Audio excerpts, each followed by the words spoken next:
Welcome to City Club of Portland's Friday Forum. I'm Andrew Kalk, a member of City Club's Forum Board and the producer of today's program. For more than 100 years, City Club of Portland is where civic-minded people have come together to find solutions to our region's biggest challenges. Today, we're a diverse network of people who are eager to learn, connect, and share ideas for a better Oregon. Thank you for joining us at the Sentinel Hotel, where thousands of people are watching, listening in, and participating by radio, TV, and online.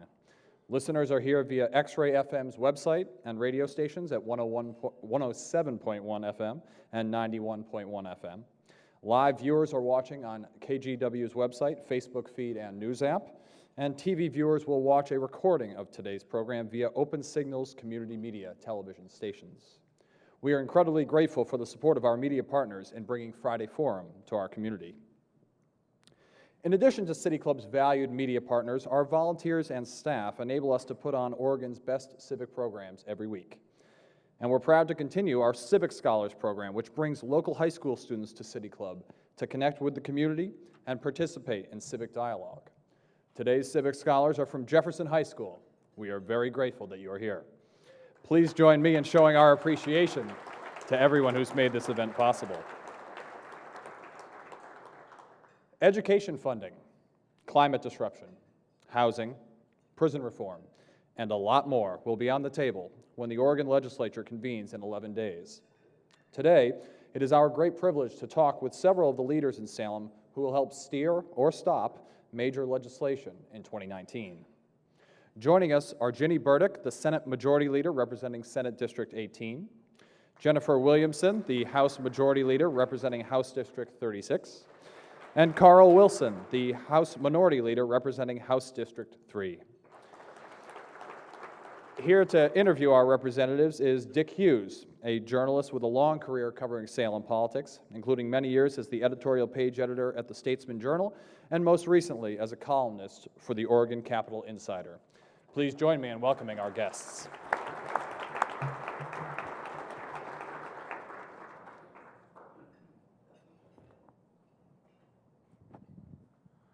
Howdy. Today's theme is, should we cheer or fear the supermajority in the legislature? Elections have consequences.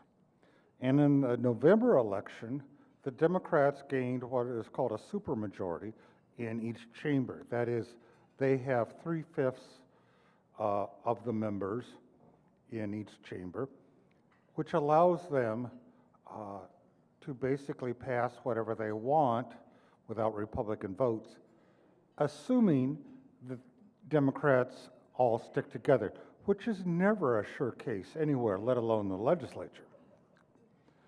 So today we'll be talking about how that supermajority will play out. These three people to my right are all highly partisan individuals. But on the other hand, they're all friends too. And most of the legislation that passes in the legislature is actually passed on a bipartisan basis. So keep that in mind as we talk about partisanship and bipartisanship. So let's get to the issue right now, the issue of the day.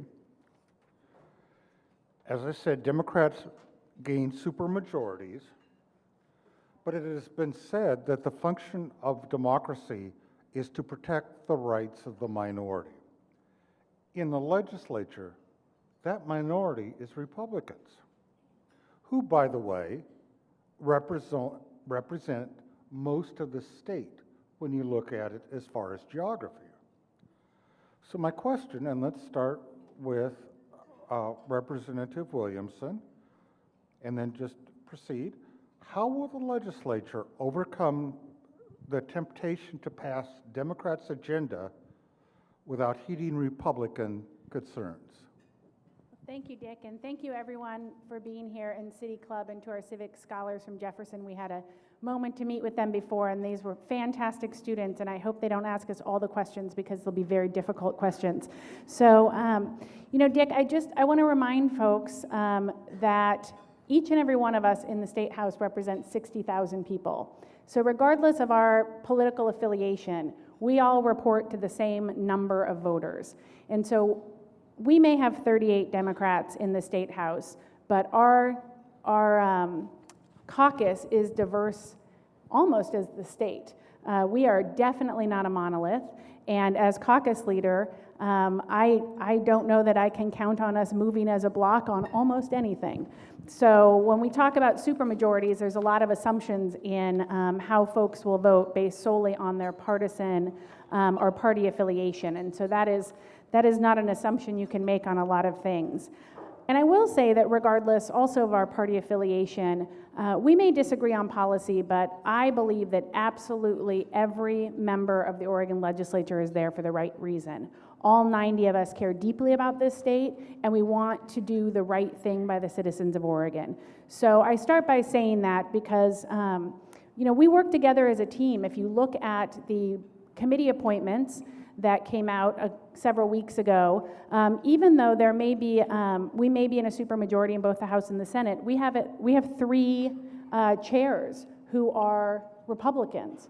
And I think that reflects on the Oregon legislature and the way in which we work together and the way in which we respect the knowledge and the experience of our members that they bring from across the state.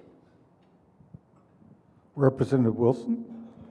Thank you, Mr. Hughes. We were talking briefly about nerves before we got going today, and Dick was saying that things like this make him just a little nervous.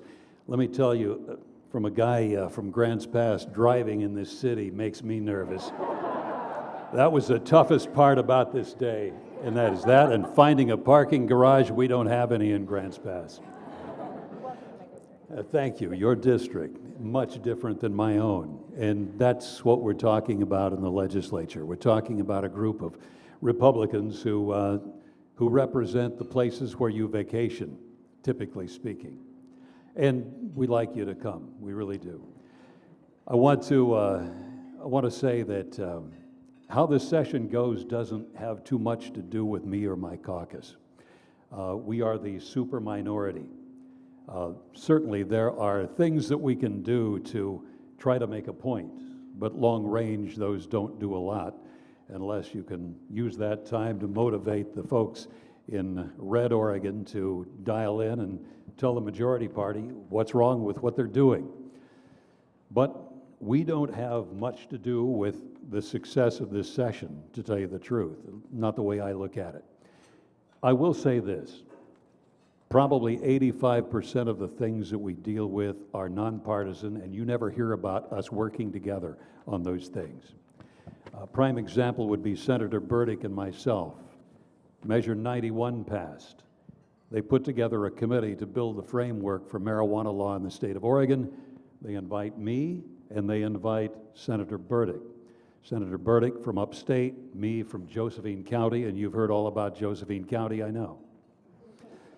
We became friends and we voted alike on nearly everything we looked at, if not everything.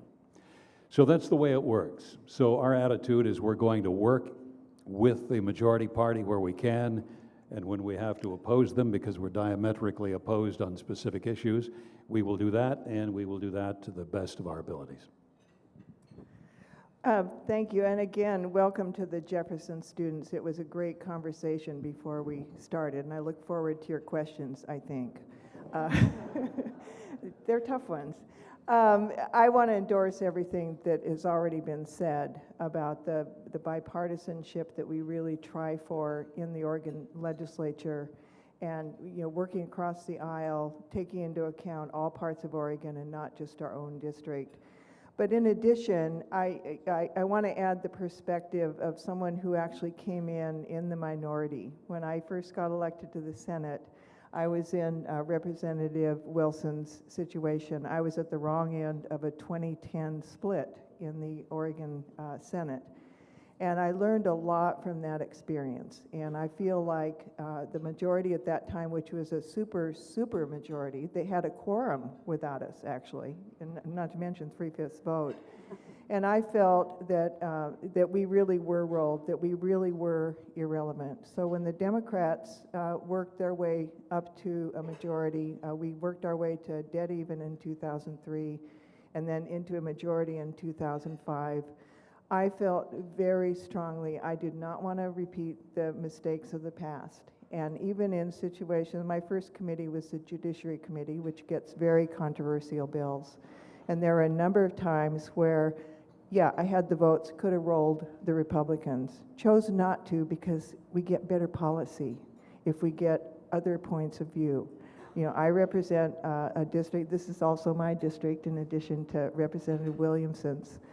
I honestly, in my heart, believe you get better policy. And under the leadership of Peter Courtney, who's been president ever since we took control, we abandoned all the traditional, assignment of offices or floor desks or everything else by party, and we do it on straight seniority. And I had no preference because I happen to be a member of the majority party. And we also have 3 committee chairs, substantial committee chairs that are chaired by Republicans in the Senate, and I think that sends a very important message. How will these major issues in the legislature that Andrew talked about play out in regards to the supermajorities and the relationships between Democrats and Republicans? And we should start with the Democrats first, and I don't know which one of you wants to go first. Well, I want to fully endorse what Representative Williamson said earlier, which is it's an oversimplification to say just because we have a supermajority, you can count on X, Y, or Z. Because our membership and all of our membership takes their responsibilities to their constituents very, very seriously. And we are a diverse state, and we have many competing voices. The reason we are in the majority is because we have reached out, not just to, Portland progressive liberals. We've reached out around the state. There's a Democrat in the Senate from Coos Bay. There's a House member in the House from Coos Bay. Those are not progressive, liberal areas like Portland. So it's, in some ways, the party breakdown is an artificial construct, because you'll find Republicans who will be more, less conservative on some issues than some of our Democrats. And that's the way it should be, because our fidelity needs to go to our districts. Well, in answering that question, I would say much of what Senator Burdick has said, and you can't take for granted what's going to happen when the votes are counted in many cases. Can you say a Democrat is always a Democrat, a Republican always like a Republican? There are those times when it is different. There's no doubt about that. Prime example, again, was the marijuana issue, Measure 91. Much of my caucus did not care for that. Some did, but most didn't. And I wound up being the marijuana guy in the Republican caucus. Well, stop to and look at the district that I represent. I'm not saying marijuana is the be-all and end-all, but let's say it has a presence. And so you will find those instances in this progress as we move down this road that there will be interesting affiliations. There always are in this process. And you just don't know from issue to issue who that will be, and that also makes it pretty interesting too. Dick, for some of the big issues that were mentioned earlier, we've been working really hard over the last year or two on many of the issues that will be the big session issues. Our students, our schools, and student success. The last year, a bipartisan, bicameral committee has traveled the state, and I'll actually let Leader Wilson talk more about that because he was on that committee and traveled the state to hear from Oregonians, students, parents, community members, teachers, administrators, what it takes to make students successful in this state. And that process was built upon a bipartisan, bicameral transportation committee that did the exact same thing. And I think that process, in both cases, is incredibly important in building consensus and building a common understanding outside of the Capitol of what the issues are that Oregonians face across this state.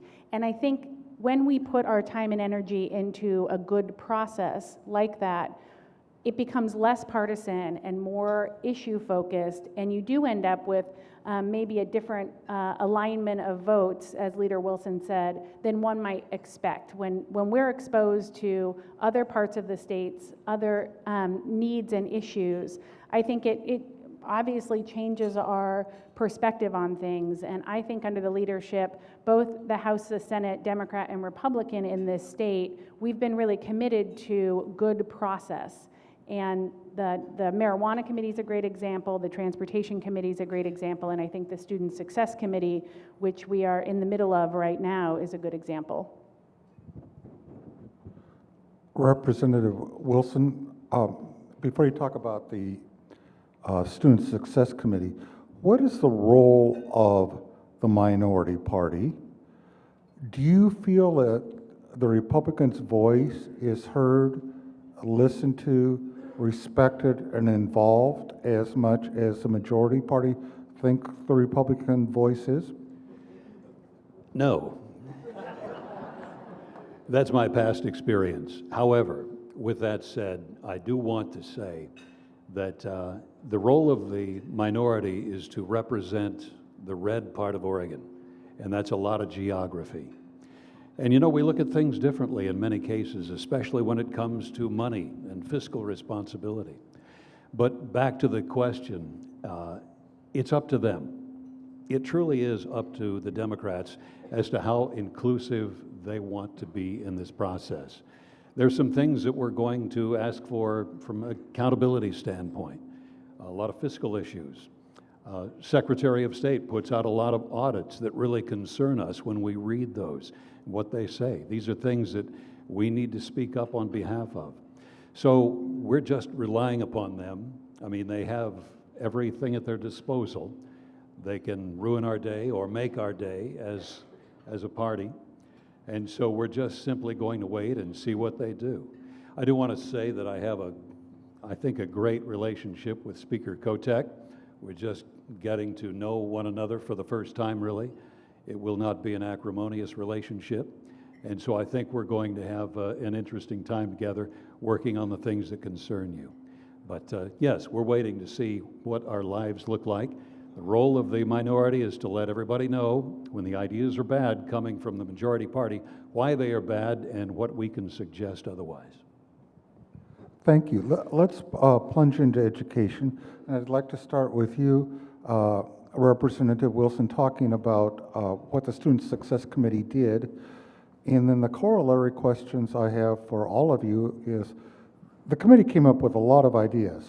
How will it be decided what to do first, and how the heck will you pay for this?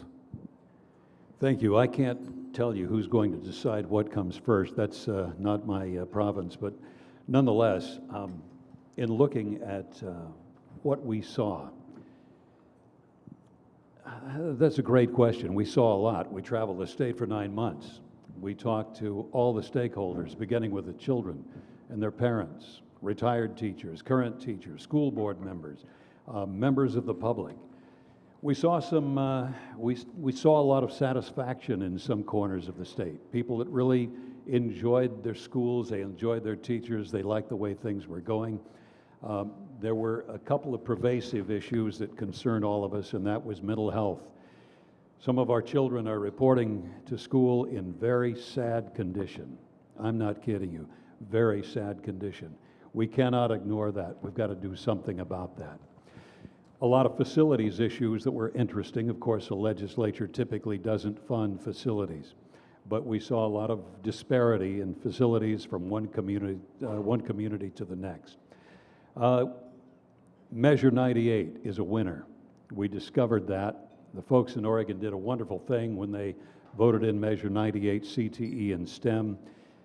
That in itself is doing, I think, a great job. Will it ultimately improve the graduation rate? I hope. Some of the things that are part and parcel to 98 include dropout prevention. Roosevelt High School has something here that amazes me. you have a group of people that almost will not let kids drop out of school. I mean, they pursue them like they mean something. That frankly just blew me away as a guy from Grants Pass. I thought, wow, that is an impressive thing.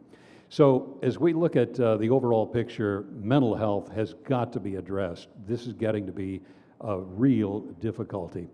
And I do think as we move along, we've got other issues to consider as well, and that is everything that Measure 98 is set to address, including dropout prevention and, of course, career and technical education. I think that's going to make a difference in school attendance. Dick, I would address who decides, how we prioritize. Frankly, that's the committee's job. And I'm happy about that because they were the ones who went out and saw schools and heard the needs of the community. I think the thing that we have to remember is that schools don't operate in a vacuum. And whether we're talking about mental health, as Leader Wilson said, housing, public safety, needs around food insecurity, those all impact our classrooms. And we heard that across the state. And so I think it's important to remember that the success of our schools is not just a conversation for our education committees. Our number one job is passing a budget. And a budget, in my mind, is a moral document. It tells us what we value and where we spend our money. And if we have an education conversation in a vacuum without addressing things like housing, we are shortchanging our students because they do show up to the classroom door having a life experience outside of that classroom. And so the Student Success Committee has been tasked with a big job of looking at everything they've seen from across the state and deciding how we prioritize those things. But as a legislature, we have to prioritize a whole lot of things that impact those kids.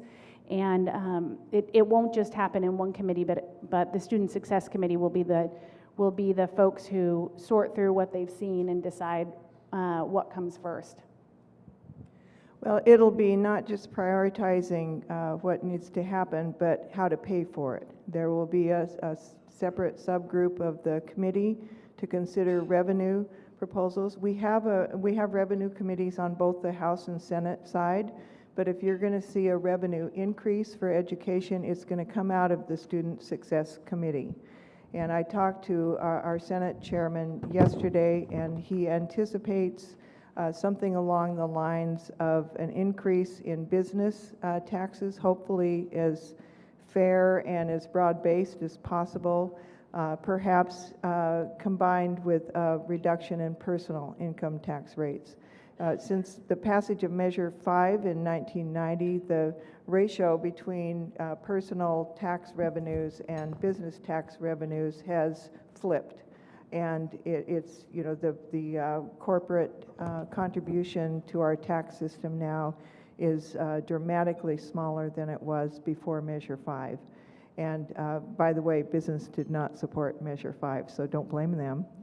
We did it to ourselves. And then we compounded it with Measure 50, and so serious change is needed. Let me interrupt for a second with this radio reminder in my best radio voice from a print guy. For our radio audience, this is City Club of Portland's Friday Forum. I'm Dick Hughes, and I'm speaking with Senate Majority Leader Jenny Burdick, House Majority Leader Jennifer Williamson, and House Minority Leader Carl Wilson, who has a much better radio voice than I. Well, Dick, you hung in there and you did a good job.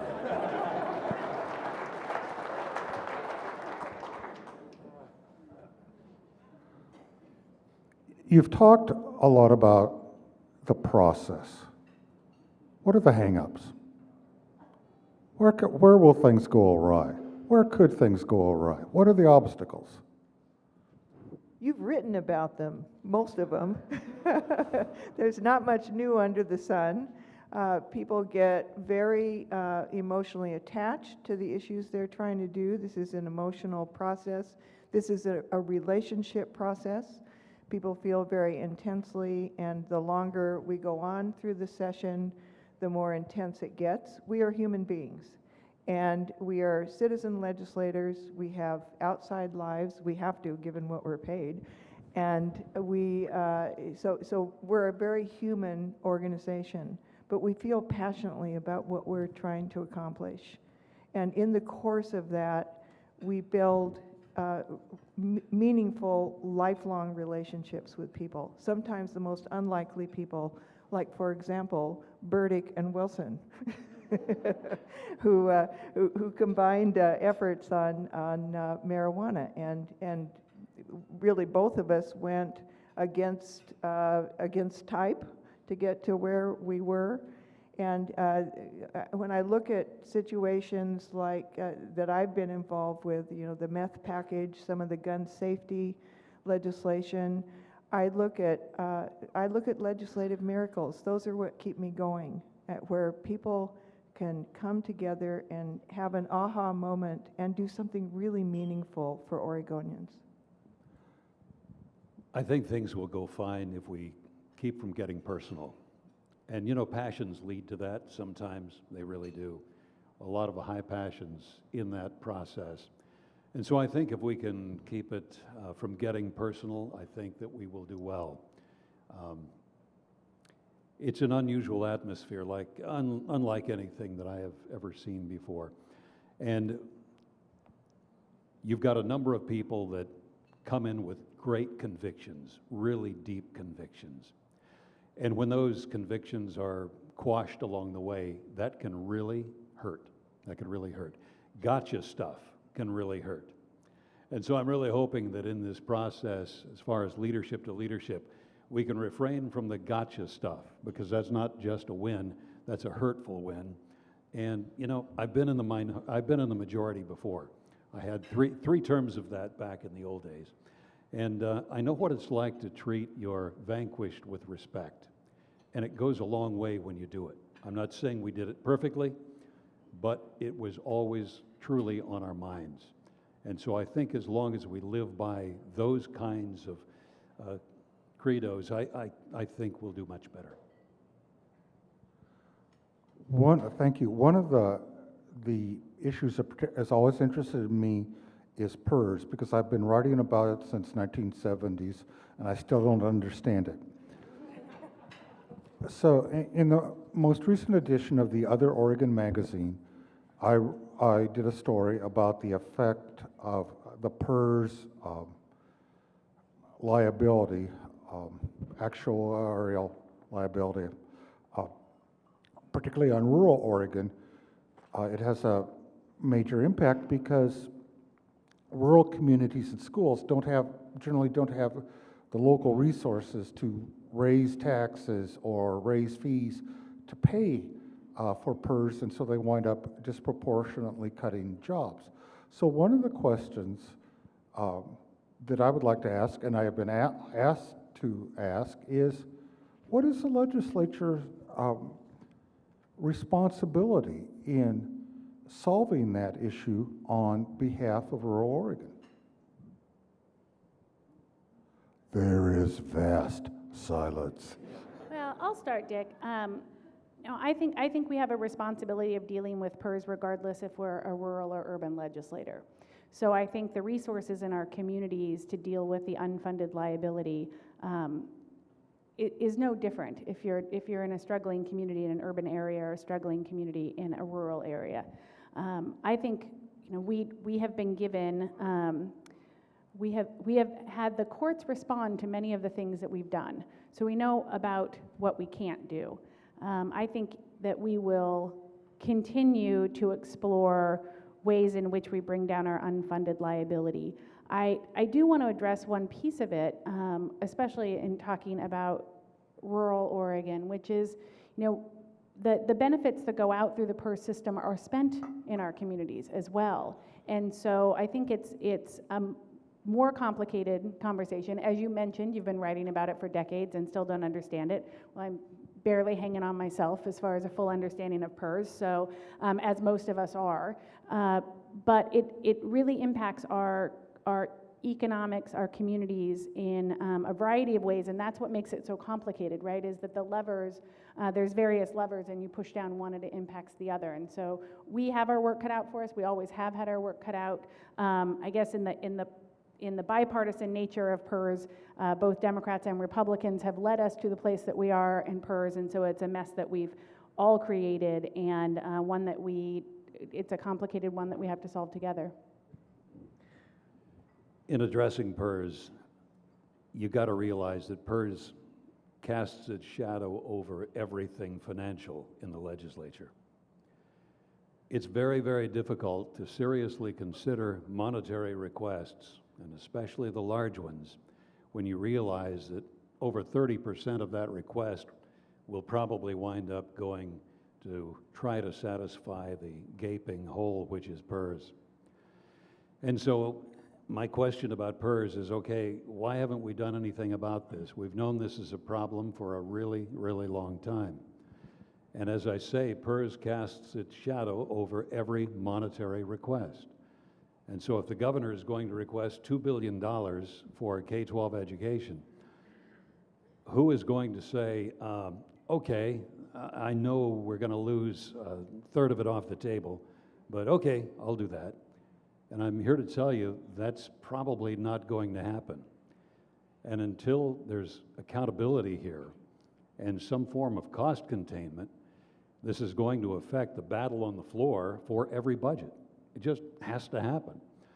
And that gets down to our different attitudes about taxation. I understand that. There's a great disparity in thinking about the philosophy of taxation all over this state. Red is a lot different than blue in many cases, not all, but some. And so back to PERS, something has got to happen seriously with that, and I mean soon. There are a lot of good people working on some solutions. They're out there. There's not one silver bullet that's going to whip it in 30 days, nothing like that. But there are things that can be done. So the question is, why aren't we doing these things? And as long as we're talking about PERS, we want to talk about cost containment with other things too in state government. You know, there's just not an unlimited amount of money being printed out there. Well, maybe on the federal level, but we can't do that. We can't do that here. And our taxpayers have a limited amount of funds, especially those who live in red state Oregon. So something has to be done to get us to the table, seriously. I'll be very brief because we probably spent enough time on this, but it's important to understand how we got here and what has already happened. I was actually in the legislature for the 2003 reforms to PERS, and we created a third tier of retirees. We basically took major steps to solve the problem with PERS. The problem we have is the mistakes that were made in the 70s and 80s with overcompensating and sweetening the pot too much for Tier 1 employees. And those are the situations you hear about in the paper. So the unfunded liability is from that top tier of employees who are working their way through the systems.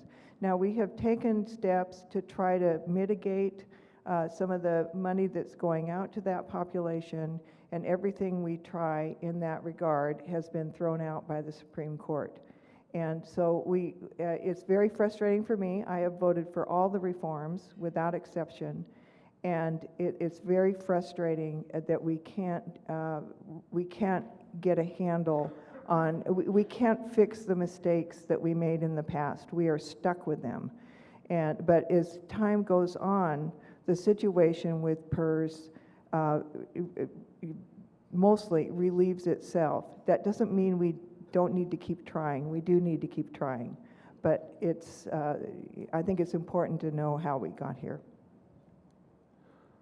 We talked about something that I asked about as a rural issue, but I'd like to switch to something to Portland, which is very much the most important issue of the day, and one that Senator Burdick is involved in, and that is what will she name the new major? No. Why does she oppose state bonds for a potential Major League Baseball stadium? Well, this was a mistaken vote I took back in 2003. I think it was 2003. While I was casting some good votes that session, I cast a vote that I now think is a mistake, which allowed a funding mechanism for a stadium that, because at that point that we were also trying to get Major League Baseball. And it would basically be funded by siphoning off some of the income tax revenue from the new highly paid baseball players. And at the time, I was reluctant at the time, but I eventually came along on board. And now, having served 7 years as the Finance and Revenue Chair, I see the issue differently. I see it as a non-transparent system that's a one-off. It would basically siphon off revenue that the voters should be able to decide, do we want it to go to the stadium or do we want it to go to education? And this would take away that decision. And so it's certainly not opposing baseball. I grew up as an adamant Portland Beavers fan, so it's certainly no statement about baseball. I think it'd be really cool to have Major League Baseball in Portland. It's all about the funding mechanism. And so I've actually recommended to the proponents, why don't you do the economic studies, if you can show that that we will end up gaining economically, then bring that to the legislature and stand in line with everyone else for a decision on bonding. Don't do this one-off system. I do not like it. I like baseball. Thank you. We have about 5 minutes left. The time has gone quickly. So I want to close with a question about the capital culture. The Bureau of Labor and Industries announced this morning that it's going into conciliation with the legislative leadership over the issue of sexual harassment within the Capitol. And the majority leaders co-chair what will be the new Joint Committee on Capital Conduct. So I would like to hear from all three of you about what needs to be done and what you think will happen. Sure, thank you for that, Dick, and I was happy to hear the announcement today that we'll be entering into a mediation with BOLI to discuss these issues. I think that the Capitol is no different, has been no different than a lot of our institutions when it comes to a difficult past with sexual harassment and with unsafe work environments. And we've seen that across the country and in every industry, and the legislature is no different. And I think, we've had our dirty laundry aired. I'm glad that we have. It has been unacceptable the way that our work environment has been in the Capitol over the years, and I am personally happy that we are moving forward in a transparent way on this. As Dick mentioned, Leader Burdick and I will be co-chairing the Capitol Culture Committee, and that committee's charge is to take a report that was issued by the Oregon Law Commission on the changes that we need in the legislature when the process around Senator Cruz in the Senate was moving forward, and we recognized just how inadequate our rules and process was in a hostile work environment situation. The leadership in the legislature, asked the Oregon Law Commission, which is a commission that looks at areas of law and says, this is what's happening nationally, these are the best practices in this area of law.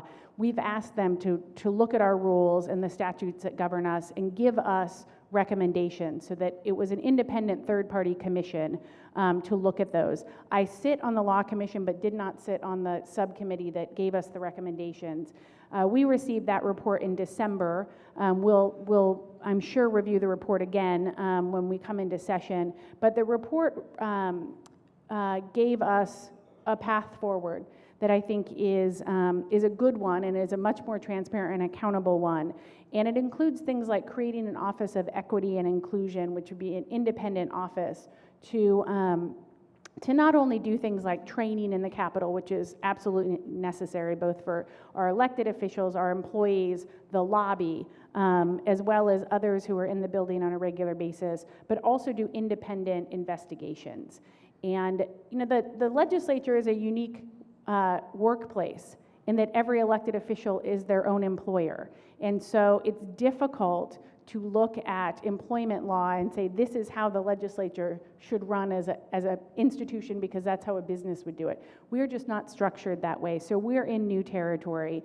And this report looked at absolutely down to the way we define harassment.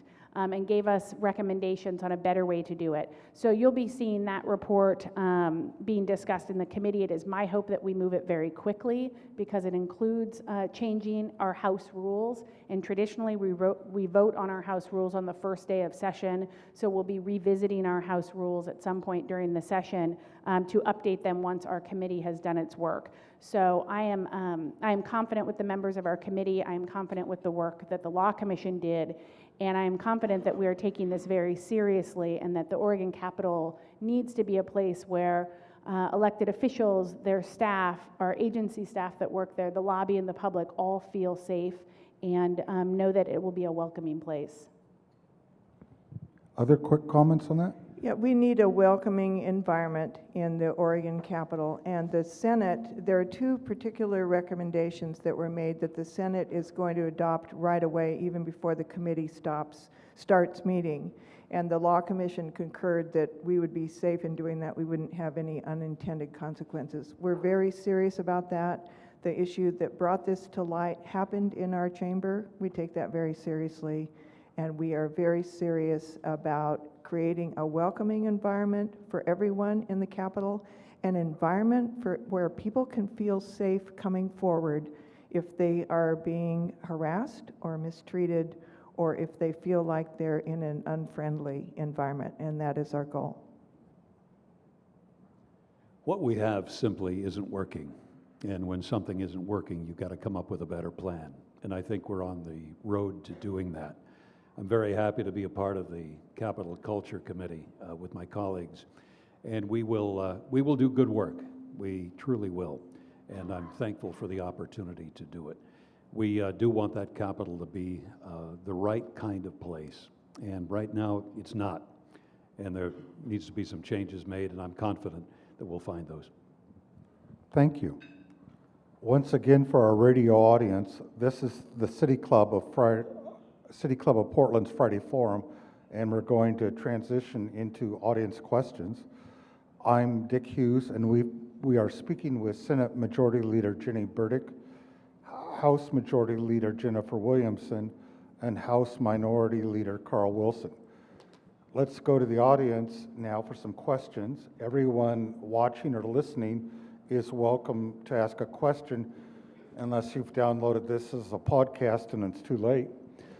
If you've written a question on an index card, hold it high for City Club staff to collect. We only have 4,000 people lined up at the microphone. You may also submit questions via Twitter using the hashtag FridayForum. As a reminder, to City Club members who would like to ask a question at the mic, make sure you let a civic scholar go first in line because students always ask the best questions, including at legislative hearings. Then when it's your turn, please identify yourself as a City Club member and ask one question in 30 seconds or less. Go. Okay. Number one. My name's Isaiah, and I'm a student at Jefferson High School. I'm in the student government, and I know that we're always talking about like ways that we wish our school could be improved, but we kind of see it on a smaller scale, and I think you guys see it like as a bigger picture. So I was just wondering, what do you think the most important components are of today's education system and how the legislature supports them? Was that for me? Sure. Okay. Thank you. If I understood the question correctly, and I hope that I was able to, what kind of changes can we make to make our schools more effective? I'm trusting that's what I heard. I think one of the most important things we can do right now is deal with the mental health issue. We have issues with that. We have a lot of children who need some help getting to school. Didn't happen back in my day, probably didn't happen in your day. I think early childhood, those issues we've got to pay a special attention to. I think family helps. We need to get involved where we can there to aid families that are having great difficulties getting their kids to school. But again, I keep coming back to the mental health issue. We've absolutely got to do something about that because our schools are being harmed by incidents that occur. In fact, I'm aware of, at this point in time, an investigative report that is going to be revolving around this issue, and that is kids who are clearing out the classrooms, kids who are acting out, and young kids. I'm not talking about middle school and older.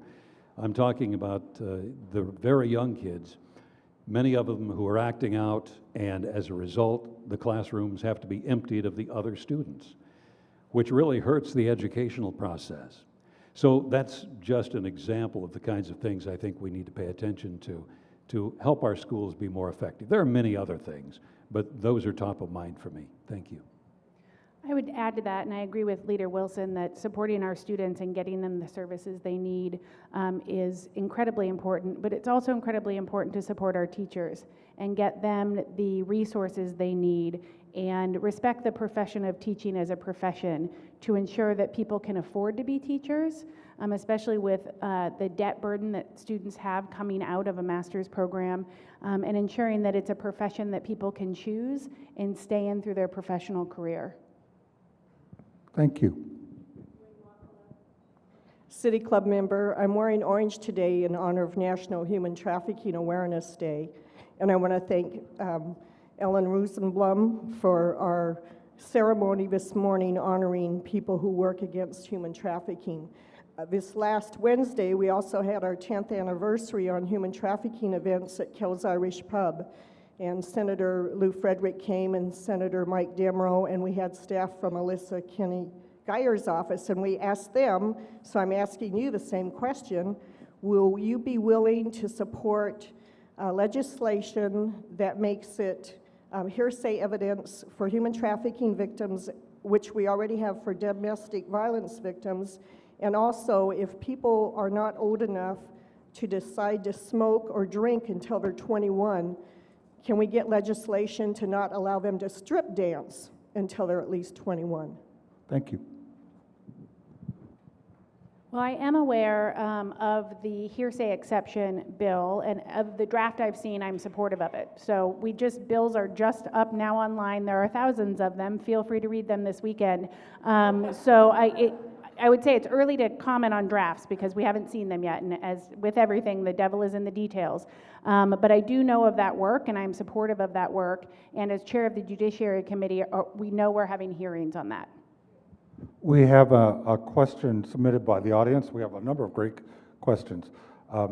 Is the legislature considering eliminating the kicker as a part of the PERS recommendation? I hope so. I hope that gets some legs. I worked for 15 years at least to try to get rid of the kicker, which is one of the dumbest fiscal policies in the country. It's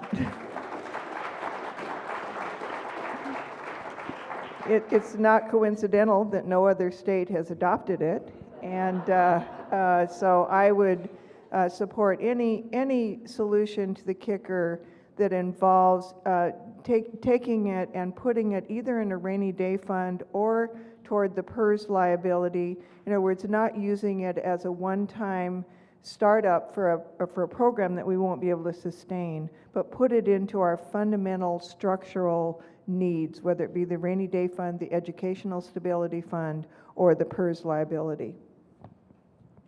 Well, you know, Oregon flies with its own wings, so we can have things like the kicker. I'm going to have to take a different approach on the kicker. I come from a part of Oregon where $50 as a tax credit means something. Now, I know in an area where you have all the wonderful things that you do and the jobs just keeps growing, more prosperity all the time. We don't enjoy that in red state Oregon for the most part. And so I want you to know, I definitely come from a place where $50 as a tax credit really means something. Now, although this may be a squirrely mechanism, and maybe I'll say it is the only thing out there that actually works to control the growth of government. I mean, right now, there's virtually nothing out there that controls the growth and the growth rate of government. The kicker, well, what are you looking at? $700 and some million that at least can go back to the people who paid it. In red state Oregon, that's an important thing. It really is. Thank you. Another question from the audience. Hi, my name is Aaliyah Stone. I'm a junior at Jefferson High School, and my question is, in terms of prison reform, what steps do you see Oregon taking in order to free people who are incarcerated because of marijuana charges, or what steps has Oregon already taken? Thank you.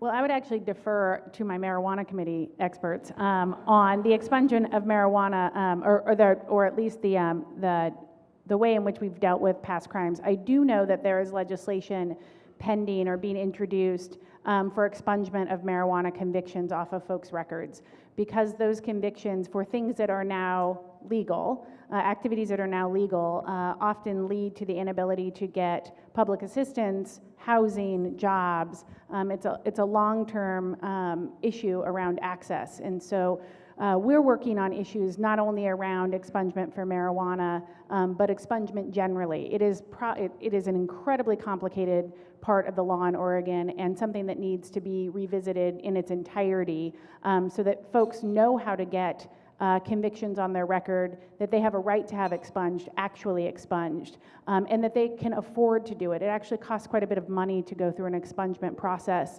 And so if it's already a barrier for someone who is low income, often they can't afford the process in the first place to go through expungement. So that is something that we are looking at, the entire system, and how can we better the entire system. You can see why I wanted the lawyer to speak first. No, I agree with what you say, Leader Williamson. I think time has come to look at that and make some things happen.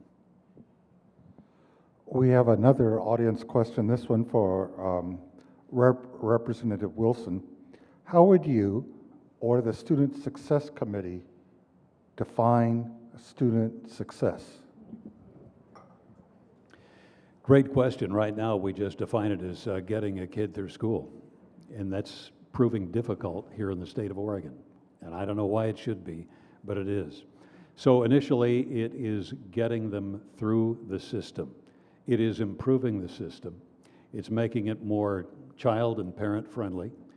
I think a great desire I have for the educational system is to get kids transferring from elementary to middle and taking the huge gap from middle to high school, hoping that high school is effective, and moving them into something that they will enjoy doing in life. I'm one who loves community colleges, especially, and what they do.